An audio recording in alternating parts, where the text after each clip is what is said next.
저희 오늘 지혜에 관한 말씀이니까 서로 인사하실 때 하나님의 지혜를 배우겠습니다 하면서 한번 선포해 보실까요? 아멘. 자, 오늘 지혜가 부족하거든 모든 사람에게 후히 주시고 꾸짖지 아니하시는 하나님께 구하라 그리하면 주시리라 라는 말씀이에요.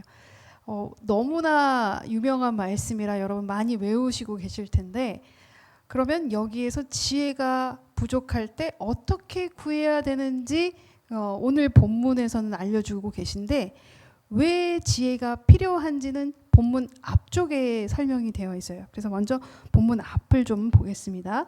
본문 앞을 보면은요, 내 형제들아 너희가 여러 가지 시험을 만나거든 온전히 기쁘게 여기라. 이는 너희의 믿음의 시련이 인내를 만들어내는 줄 너희가 알미라. 인내를 온전히 이루라. 이는 너희로 온전하고 구비하여 조금도 부족함이 없게 하려 함이라. 이렇게 말씀을 하세요. 지금 저자는 우리가 연단을 통과할 때 온전히 기쁘게 여겨야 된다고 하는 거예요. 근데 여러분, 연단이나 시험이나 고난을 통과하실 때 온전히 기쁘시던가요? 아니면 간신히 기쁘신가요? 완벽하게 기쁘다 하시는 분 손 들어보세요. 간신히 기쁩니다 하시는 분 손 들어보세요. 간신히도 안 되세요? 간신히는 하자 우리. 같이 간신히 한다고라도 할까요? 예. 그러면 왜 온전히가 안 되지? 온전히 안 되는 이유가 있어서 우리는 지혜가 필요하구나라는 걸 우리가 오늘 본문을 통해서 알 수 있게 되는 거예요. 분명히 하나님께서는 시험을 우리가 만난다고 하셨어요. 시험은 우리가 항상 와요. 그죠? 고난이 와요. 환난이 와요. 이건 하나님께서 형통과 공고를 병이 있게 하신다고 했으니까 우리가 피할 수 있는 게 아니에요. 매번 크고 작게 우리는 파도처럼 삶을 살아가요. 어쩔 때는 형통, 어쩔 때는 공고, 다시 형통, 공고, 어쩔 때는 깊게 공고, 어쩔 때는 굉장히 높게 형통, 막 이렇게 간단 말이에요. 그러면 이 시험을 만날 때 기뻐하라고 하시는 거예요. 왜 기뻐하라고 하시나 봤더니, 기뻐하게 되면 그게 인내를 만든대요. 우리가 시험 속에서 기뻐하고 있을 때 우리가 인내하게 되고, 그 인내는 결국 우리가 온전하게 된대요. 그리고 우리를 부족함 없게 하신다는 거예요. 그러면 시험을 만나면 기뻐해야 되는 이유들을 알려주신 거예요. 부족함이 없는 우리가 되면, 우리가 완벽한 하나님의 아들이 되면 우리는 상속자가 되는 거잖아요. 그죠? 우리가 하나님을 아버지라고 불러요. 그죠? 그럼 여러분 다 아들인 건 맞아요. 근데 여러분 상속자처럼 내가 당연하게 누려야 할 것들을 매번 누리면서 살고 있나요? 매번 승리하고 있나요? 아니라는 거예요. 어쩔 때는 승리하는 것 같은데 어쩔 때는 질 때가 있단 말이에요. 그럼 뭔가 부족한 게 있다는 얘기인 거예요. 그러면 나를 부족하지 않고 매번 승리하고 아들처럼 상속을 받는 아들이 되게 온전하게 만드시기 위해서 인내를 경험하게 하시고, 그러니까 이건 너희에게 결국 유익한 거니까 기뻐하라 이건 거예요. 여태까지는 우리는 시험을 만나면 나한테 이게 이익인지 몰랐던 거예요. 힘들기만 하니까, 당장 코앞이 힘드니까 이게 무슨 이익이야? 힘들어 죽겠는데 하나님 여기서 건져주세요. 이렇게 기도를 했었단 말이에요. 근데 이게 이익이라는 거예요. 그 인내를 하면서 점차적으로 내가 거룩함으로 가면서 아버지의 아들처럼 보여지면서 온전히 아들처럼 모든 상속을 다 받게 되는 아들이 될 수 있기 때문에 미리 기뻐하라는 거예요. 그럼 이제 기뻐할 수 있겠어요? 없겠어요?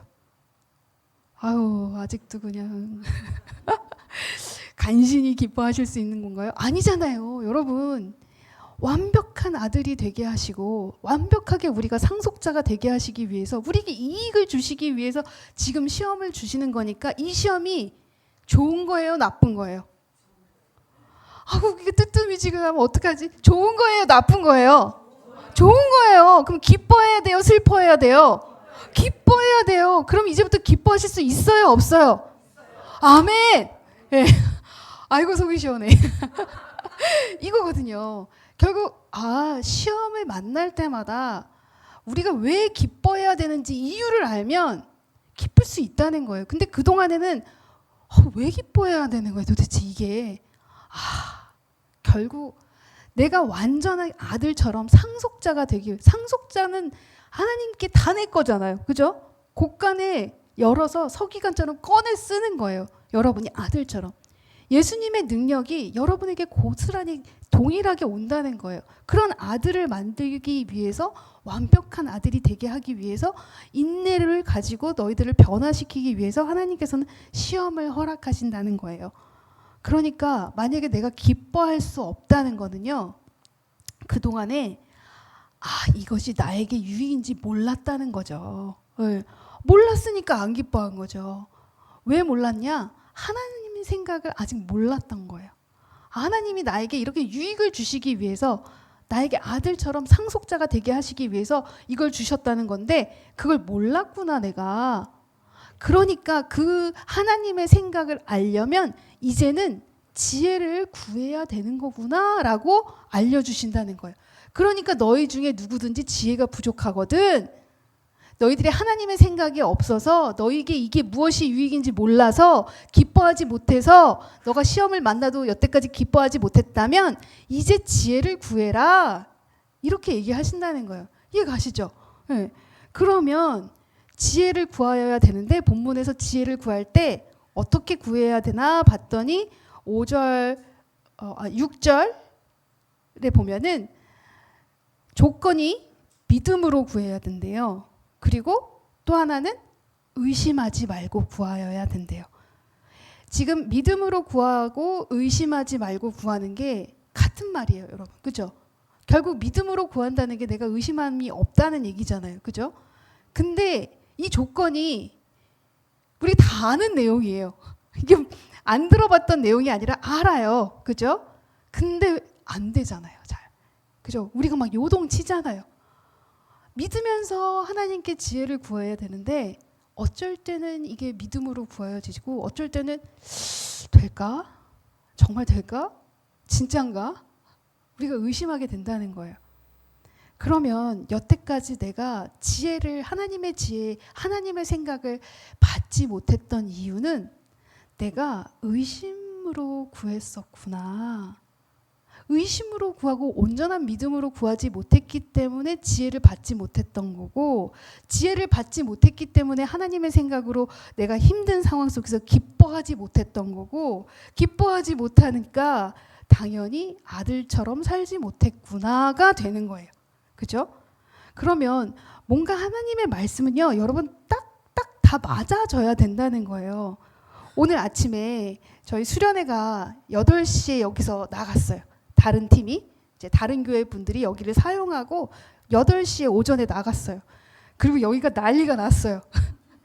그래서 이상현 집사님이 일찍 오셔가지고 막 연결을 급하게 막 해주셨어요. 예배가 급한데 막 연결을 하는데 잭이 여기 있을 게 저기가 있고, 여러분 아무리 우리가 잭을 다 꼽아도 이게 맞는 구멍에 딱 꽂아야 되거든요.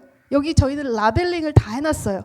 마이크 1이 마이크 1에 가서 꼽혀야 되고, 마이크 2가 마이크 2에 가서 꼽혀야 돼요.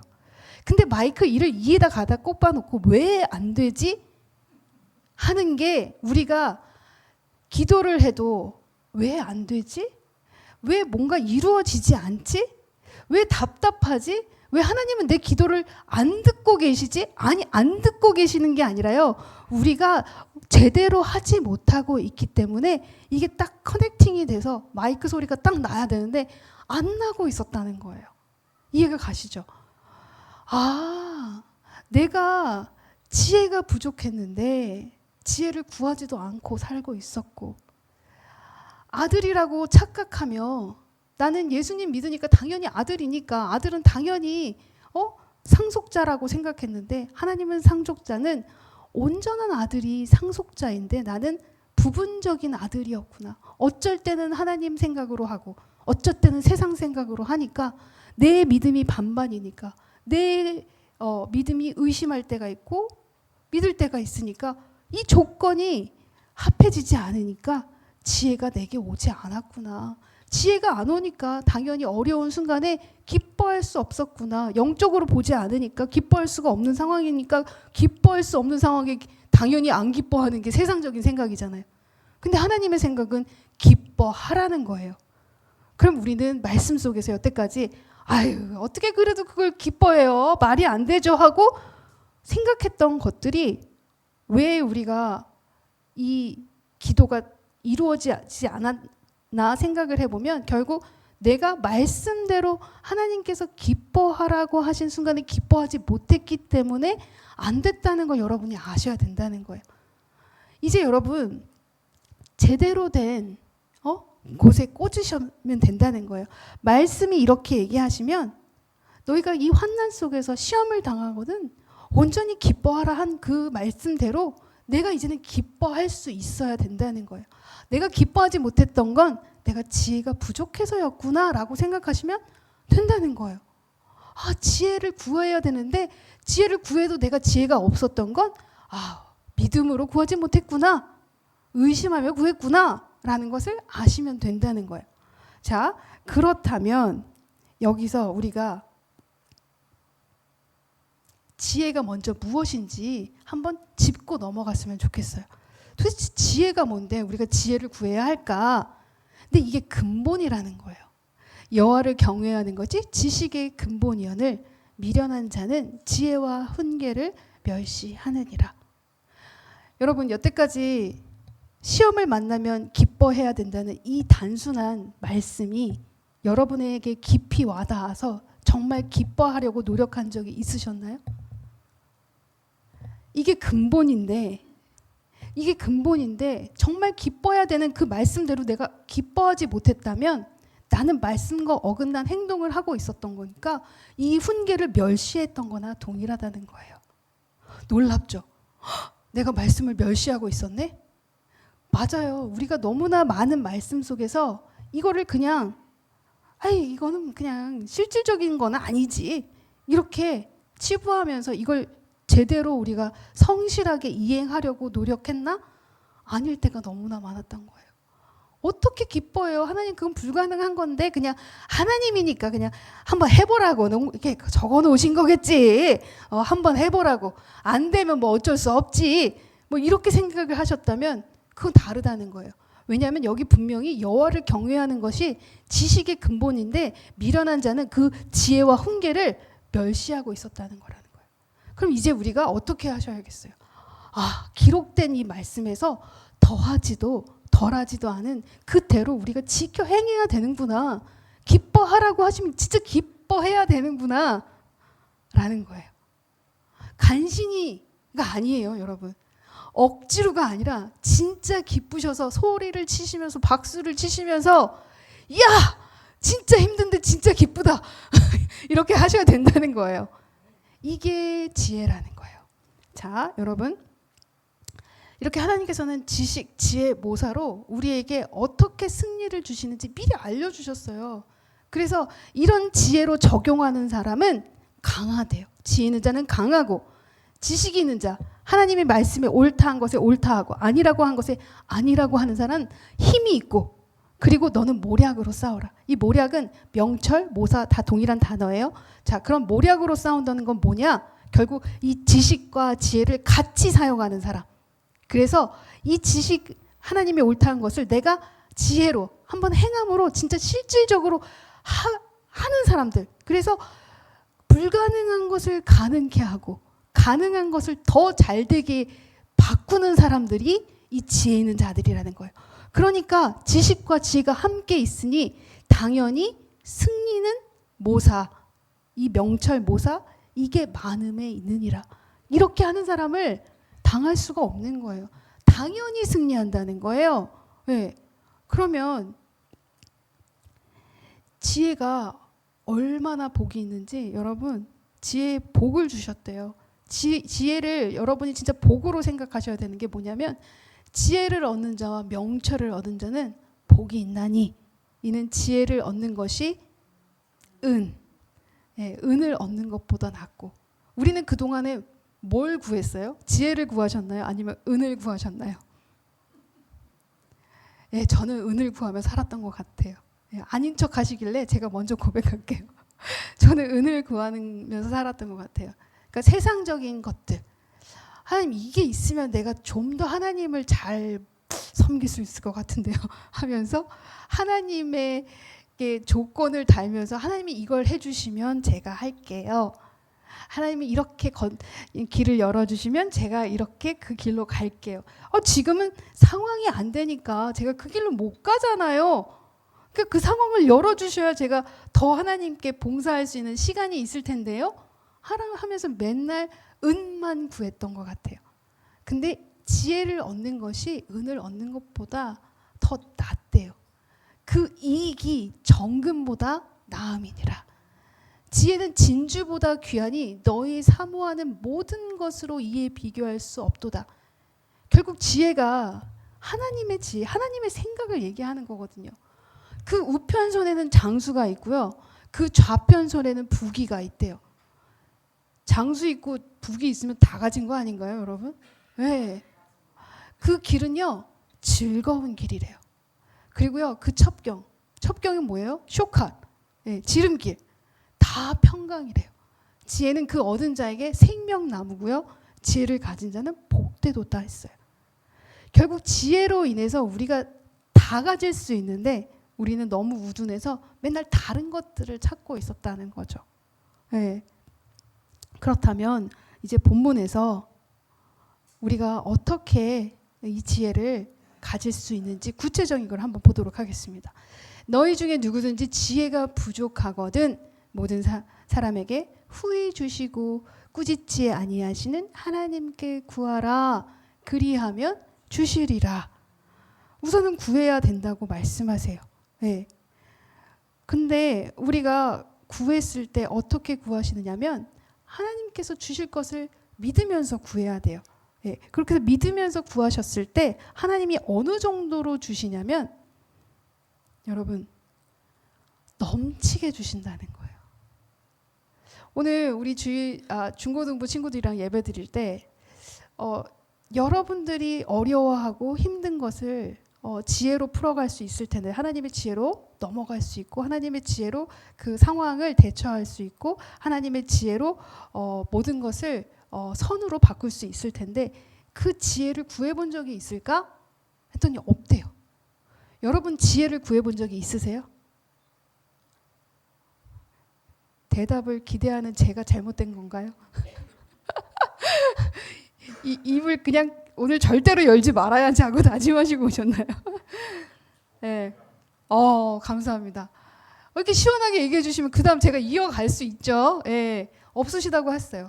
근데 이제 여기 아셨으니까 이렇게 내가 지혜를 하나님께 감사함으로 구할 때 하나님께서는 이 지혜를 나에게 넉넉하게 주실 텐데 그래서 착한 일이 넘치게 하실 텐데 내가 구하지 않았구나 라는 것을 여러분들이 아셨으면 좋겠어요. 하나님이 능히 모든 은혜를 너희에게 넘치게 하시나니 이는 너희로 모든 일에 항상 모든 것이 넉넉하여 모든 착한 일을 넘치게 하려 하심이라. 우리가 하나님의 일을 하고자 이 지혜를 구할 때 하나님께서 이 은혜를 넉넉하게 안 주시겠어요? 주시겠죠. 네. 그리고 우리가 그것을 하려고 할 때 하나님께서는 누르고 흔들어서 넘치게 주신대요. 넘치게 안겨주신대요. 그리고 우리가 헤아리는 그 헤아림으로 너희도 헤아림을 도로 받을 것이라고 알려주시는 거예요. 이렇게까지 넘치게 주시는 그 주님을 내가 구하지 않아서 못 얻고 있었구나 라는 걸 여러분들이 아시고 이제 구하시기를 소망합니다. 자, 구하신데 여기 아까 전에 우리가 조건이 있었잖아요. 어떻게 구하라고 하셨죠? 의심하지 않고 믿음으로 구하고 두 가지예요. 그러니까 결국 한 말이죠. 오직 믿음으로 구하고 조금도 의심하지 말라. 의심하는 자는 마치 바람에 밀려 요동하는 바닷물결 같으니 이런 사람은 무엇이든지 주께 얻기를 생각하지 말라. 두 마음을 품어 모든 일에 정함이 없는 자로다. 내가 지혜를 그렇게 구했는데도 겸손한 마음으로 구했는데도 내가 지혜가 오지 않는 이유는 여기 보니까 의심했기 때문이래요. 두 마음을 품었기 때문이래요. 이게 뭐냐면요, 여러분. 분명히 오늘 말씀에 이 하나님의 지혜를 구한다고 생각했는데 집에 돌아가서 어떤 전화를 딱 받는 거예요. 어떤 지인이 제가 지금 가지고 있는 문제점을 현실적으로 해결해 줄 수 있는, 뭐 예를 들어서 제가 돈이 부족한데 내가 대출할 방법을 찾았어. 이렇게 해서 이런 서류로 해서 이쪽 방향으로 대출을 넣으면 너가 이만큼의 네가 필요한 돈을 얻을 수 있을 것 같아. 기도할 때는 하나님이 분명히 하나님의 지혜로 나를 믿고 기다리라고 하셨는데 집에 가니까 더 좋은 지혜가 있는 것 같은 거예요. 그럼 8절처럼 두 마음을 품은 건가요? 안 품은 건가요? 여러분 그런 솔루션을 딱 들었을 때, 전화 받으셨을 때 아멘! 이러시나요? 아니 우리가 그럴 수가 있다는 거예요. 우둔하면 이게 하나님의 응답인가 보다. 근데 하나님은 분명히 잠잠하라, 기다리라, 인내하라 이런 말씀을 주셨는데 너무 빨리 주신 거 아닌가 하고 홀딱 넘어가가지고 그렇게 하려고 할 수도 있다는 거예요. 왜 우리가 이러냐면 이 바람에 바다가 요동을 친대요, 여러분. 그래서 세상은요 계속해서 우리에게 바람을 불어 넣어요. 그러면 그 바람 때문에 내 안에 바다, 마음의 물결이 출렁이기 시작한다는 거예요. 그러면 여기서 우리가 출렁이지 않으려면 이 바람이 뭔지 아셔야 된다는 거예요. 자, 여러분, 의심하는 자는요 바람에 요동하는 바다 물결이라고 말씀하셨고, 이 바람 때문에 물결이 요동하고 두 마음으로 나뉜다고 하셨어요. 우리 안에는요 두 법이 있어요. 언제나. 여러분이 아무리 착한 척 하셔도 우리는 죄와 사망의 법, 그리고 생명의 성령의 법이 같이 있어요. 왜냐하면 우리는 육적인 사람이기 때문에. 그래서 우리는 항상 그 법이, 두 법을 싸우는 상황을 갖고 있어요. 그 싸우는 상황 속에서 항상 하나님의 말씀을 다시 읽을 때 생명의 법이 이겨서 사망의 법을 내쫓게 되죠. 근데 내가 하나님의 말씀을 멀리하면 이 사망의 법이 생명의 법을 쫓아내서 내가 사망의 법에 결정을 하게 된다는 거예요. 자, 읽어볼게요. 내 지체 속에 다른 법이 내 마음의 법과 싸워 내 지체 속에 있는 죄의 법 아래로 나를 사로잡아 오는 것을 보는도다. 바울이 지금 한 법이 이 어둠의 법이, 사망의 법이 내 생명의 법과 막 싸우다가 죄의 법이 나를 끌어서 밑으로 내동댕이 치는 것을 경험한 거예요. 그러니까 졌다는 거죠. 예. 졌을 때 바울의 심정이 24절에 오라 나는 공고한 사람이로다. 이 사망의 몸에서 누가 나를 건져내랴. 우리 주 예수 그리스도로 말미암아 하나님께 감사하리로다. 그런즉 내 자신이 마음으로는 하나님의 법을, 육신으로는 죄의 법을 섬기노라. 두 마음이 항상 싸우는 것을 여러분이 인정하고 계셔야 된다는 거예요. 그러니까 항상 예민하게 이 마음이 생명의 성령의 법일까? 아니면 세상에 있는 사망의 법일까? 내가 이걸 어떻게 분별해야 하지? 생각하셔야 한다는 거예요. 바로바로 결정하시면 여러분 큰일 납니다. 예? 그렇게 대충 알았어, 오케이, 나 그렇게 갈게. 이렇게 훅 갔다가 하나님의 생각이 아닌, 아이고 그때 그게 하나님의 생각이 아니었어. 나중에 땅을 치고 후회하는 게 아니라 항상 내 마음에 두 법이 있고 이 두 법 속에서 내가 지금 어디가 지금 이기고 있지? 나는 지금 어디에 속하고 있지? 이 결정이 정말 생명의 법인가? 사망의 법인가? 객관적으로 여러분 보셔야 된다는 거예요. 그러면 이 바다 물결이 올 때마다 이 바람 때문에 물결이 요동하잖아요. 그죠? 그래서 두 마음으로 나뉜다고 말씀을 드렸어요. 그럼 결국 바람이 뭐냐면요, 죄의 법인 거예요.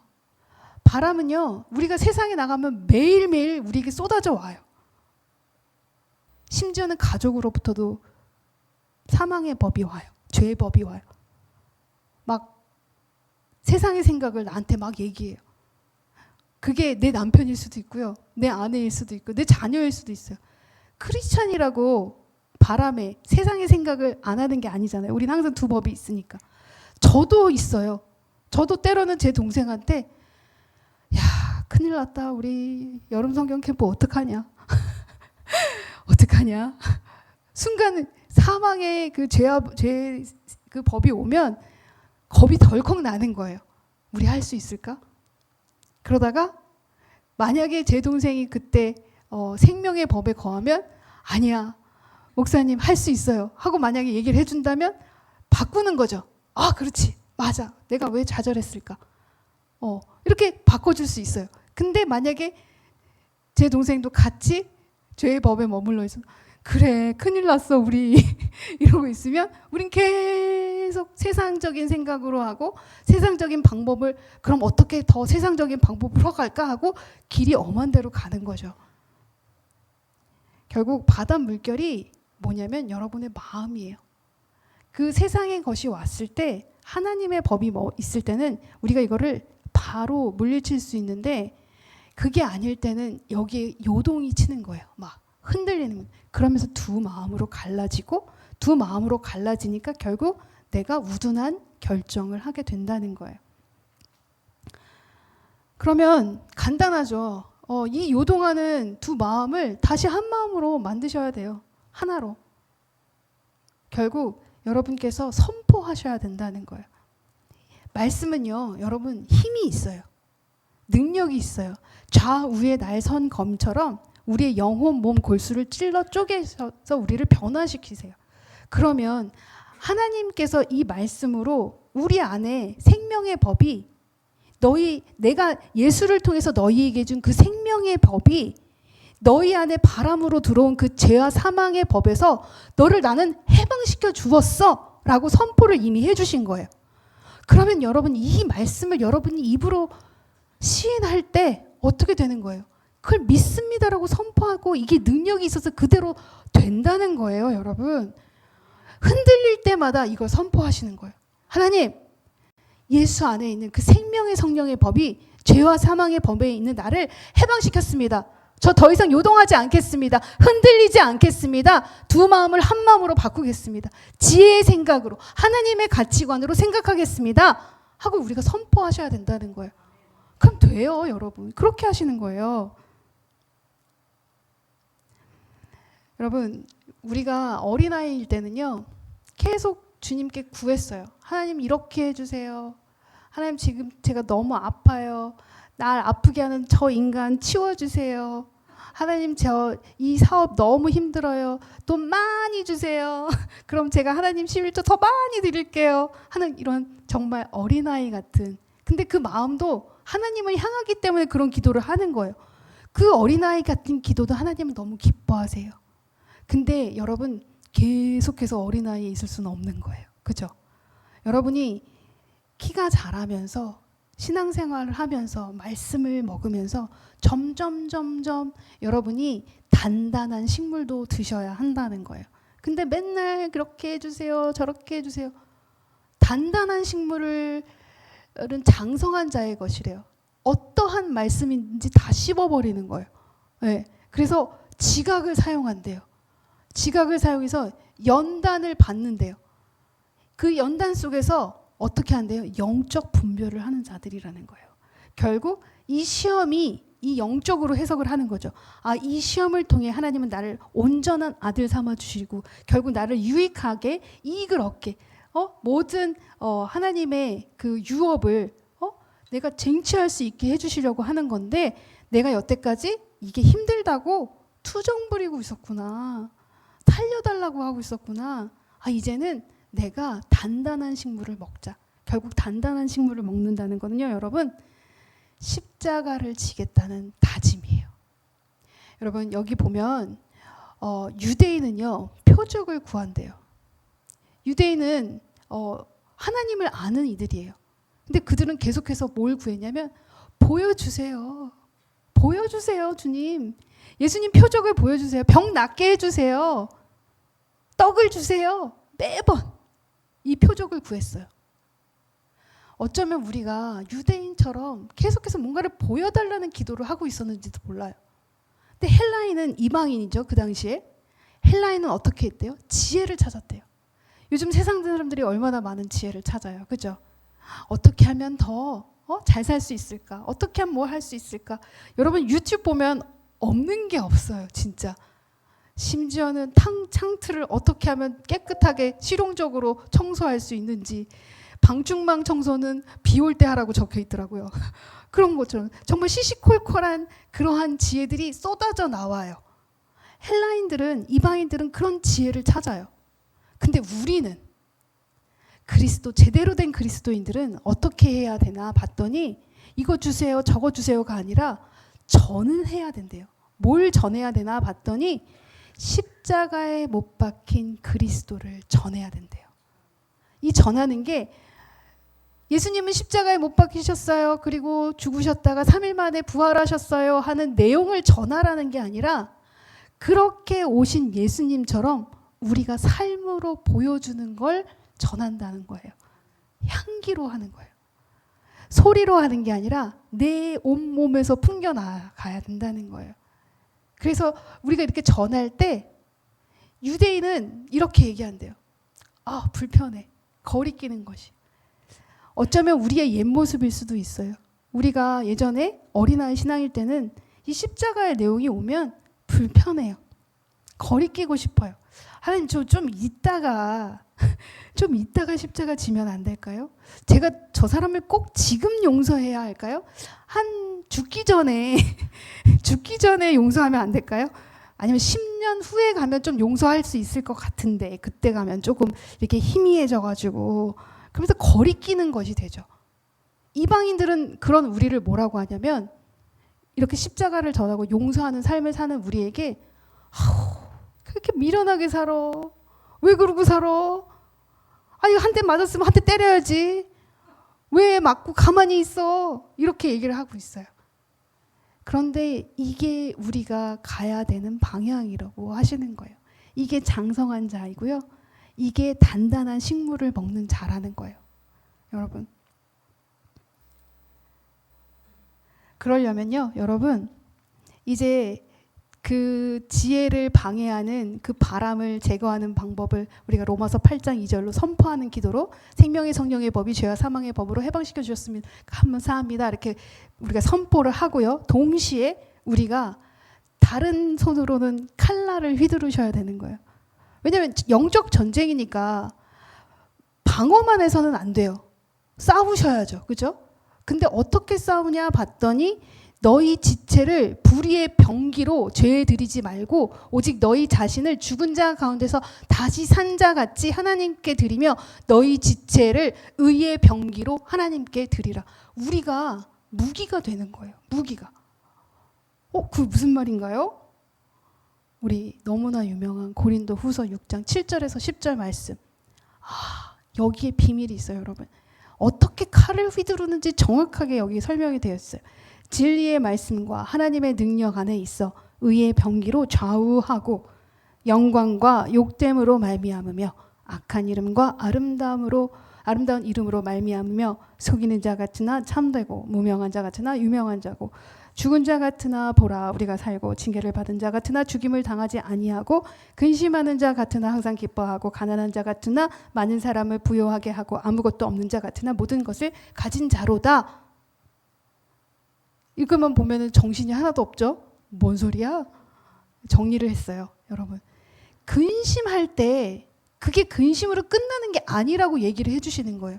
너희의 병기는 근심할 때 하나님 항상 기뻐하게 하심을 감사합니다라고 선포하는 게 여러분이 칼을 한번 휘두르는 거예요.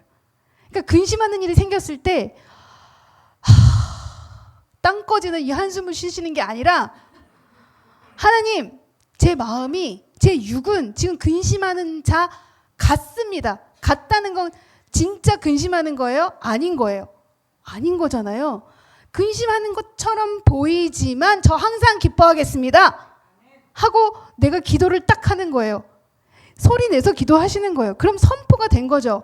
그때 칼이 그냥 슉 나와가지고 앞에 있는 사탄을 그냥 모가지를 그냥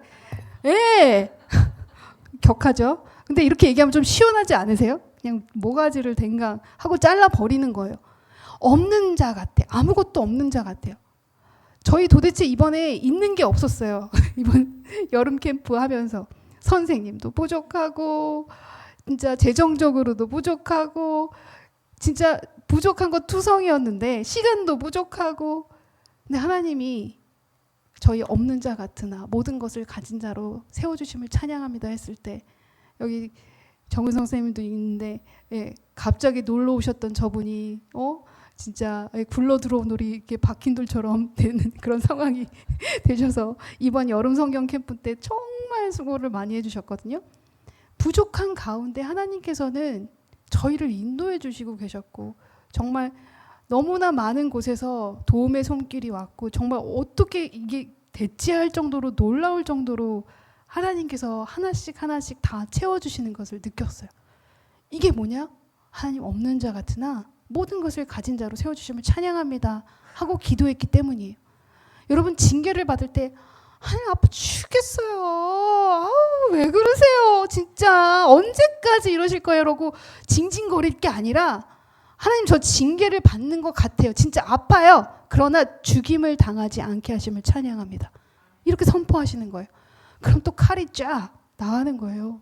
죽은 자 같아요. 지금 저의 상황은 완전 죽은 자 같아요. 그러나 다시 살게 하심을 감사합니다. 아버지 지금 지금 속이는 자 같이 지금 취급당하고 있어요. 아니 내가 잘못한 게 하나도 없는데 왜 나한테 뭐라 해? 근데 하나님 참된 자로 세워주실 줄 믿습니다. 가난한 자 같으나 많은 사람 부욕해 하는 자로 세워주심을 감사합니다. 무명한 자 같으나 유명한 자로 세워주심을 감사합니다. 지금 욕됨 가운데 거하는 것 같지만 영광스러운 자로 세워주심을 찬양합니다. 악한 이름을 당하는 것 같지만 아름다운 이름을 가진 자로 세워주심을 찬양합니다 라고 고백할 때 여러분은 지금 영적 싸움을 너무나 지혜롭게 하나님의 생각으로 하고 계신다는 거예요. 여러분 이렇게 나아가시를 소망합니다. 이렇게 나아가시는 게요 여러분 지혜를 사용하시는 거예요. 자 여러분 행함이 없는 믿음은 죽은 믿음이에요. 내가 아무리 주님 사랑해요 사랑해요 사랑해요 해도 너 누구니 하신다는 거예요. 아버지가 아들을 못 알아봐. 너 누구야? 저 아버지 아들인데요 라고 말해도 그래? 넌 죽은 믿음인데 도대체가 행하지를 않는구나? 이렇게 얘기하신다는 거예요. 이게 뭐냐면요 여러분 방금 제가 의의 병기 9가지 기도 알려드렸잖아요. 이거를 사용하시는 거예요. 집에 가셔서 진짜로 해보시는 거예요. 그게 지혜를 가지고 안 되는 것을 되게 하고 되는 것을 더 잘 되게 하는 행함이라는 거예요. 그럼 내가 믿으면 해봐야죠. 말씀인데 된다잖아요. 근데 왜 안 하시는 거냐고. 이제 하실 거죠? 아멘?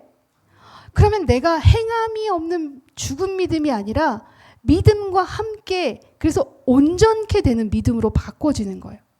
예, 완벽한 믿음이 되는 거예요. 영혼 없는 몸이 죽은 것 같이 행함이 없는 믿음은 죽은 거래요. 아무리 내가 믿습니다. 내가 찬양합니다. 하나님 사랑합니다 해도 나는 너를 몰라 하신다는 거예요. 근데 여러분이 하나님의 말씀이 이렇게 얘기하셨으니까 그럼 나 진짜 기뻐해보고 싶어.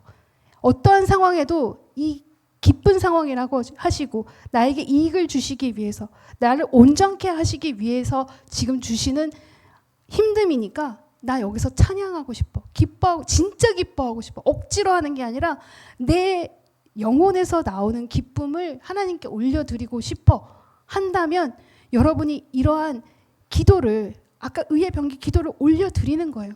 그러면 여러분 입술에서 선포가 되니까 입술에서 나온 건 어디로 가요? 마음으로. 신명기 30장 14절 말씀처럼 마음으로 오는 건 어떻게 가요? 행함으로 간대요. 저절로 간다는 거예요. 우선 입술로 여러분이 그렇게 선포하시는 그런 영적인 칼을 휘두르는 여러분이 되기를 소망합니다. 하나님께서 주신 말씀 이 지혜를 우리가 함부로 여기지 않고요. 주님께서 하라고 하신 그 작은 것들에 충성되게 성실히 이행하는 우리가 되기를 소망합니다.